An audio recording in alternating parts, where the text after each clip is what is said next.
இன்றைக்கி என்னோடய ஃப்ரெண்ட் ஒருத்தவங்க அவங்க ஹஸ்பண்டுக்கு பர்த்டேன்னு சொல்லிட்டு கேக் ஆர்டர் நம்மகிட்ட சொல்லியிருந்தாங்க. பட் ஆஃப்டர்நூன் கால் பண்ணிவிட்டு ஈவினிங் வேணும்னு சொன்னனால நம்மளால் செய்ய முடியாதுன்னு சொல்லிட்டோம். அதுக்கு பல ப்ரௌனி ட்ரை பண்ணி பாருங்கன்னு சொன்னேன். அவங்க இது சாப்பிட்டதே இல்லைன்னு சொல்லியிருந்தாங்க. நான் இது சாக்லேட் தான் ஃபுல்லாக ஒரு தடவை ட்ரை பண்ணி பாருங்கன்னு சொன்னப்போ சரி ஓகே நான் அவங்களும் ஆர்டர் ப்ளேஸ் பண்ணியிருந்தாங்க. அதுவும் ஹார்ட் ஷேப்பில் தான் வேணும்னு கேட்டிருந்தாங்க. இதுக்கு முன்னாடி நான் ஹார்ட் ஷேப் பண்ணினதே கிடையாது. இதுதான் ஃபஸ்ட் டைம் நான் ஹார்ட் ஷேப் பண்ணியிருக்கேன். இவங்க ஆல்ரெடி நம்ம பண்ண அதே டிசைன் தான் கேட்டிருந்தாங்க. மேலே வந்து சாக்லேட் டாப்பிங்ஸ்லாம் போட்டுட்டு அதுக்கு மேலே அந்த ஹார்ட் ஷேப்பில் இருக்கிற டாப்பிங்ஸ் போட்டு அதே தான் கேட்டிருந்தாங்க. இது நம்ம ரெகுலராக இதோட 3rd டைம் நம்ம பண்ணுறோம். அவங்க கேட்ட மாதிரி நம்மளும் பண்ணி முடிச்சிட்டோம். இது வந்து அவங்க ஹஸ்பண்டுக்கு வந்து சர்ப்ரைஸாக இருக்கட்டும்னு சொல்லிட்டு 10 o'clock வந்து வாங்கிக்கிறேன்னு சொல்லியிருந்தாங்க நைட்டு.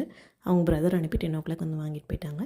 நம்ம லொக்கேஷன் பார்த்திங்கன்னா கோயம்புத்தூரில் இருக்க நம்ம ஆல் ஓவர் தமிழ்நாடு ப்ரௌனி பிளாண்டிஸ் வந்து ஷிப் பண்ணி கொடுத்துட்ருக்குறோம். அண்ட் நம்ம கேக்கோட ஃபைனல் லுக் பார்த்திங்கன்னா ஃபர்ஸ்ட் டைம் இந்த ஷேப் பண்ண மாதிரியே இல்லை, அவ்வளோ அழகாக இருந்தது பார்க்குறக்கு. அவங்க சாப்பிட்டு பார்த்துட்டு நமக்கு ஃபீட்பேக்கும் அனுப்பியிருந்தாங்க. அதையும் நான் அட்டாச் பண்ணியிருக்கேன். Check out the details. And நீங்கள் யாராவது ஆர்டர் ப்ளேஸ் பண்ணணும்னு நினச்சிங்கன்னா ஸ்க்ரீனில் தெரியிற நம்பருக்கு வாட்ஸ்அப் பண்ணுங்கள். And bulk orders also taken here. Thank you for வாட்சிங்.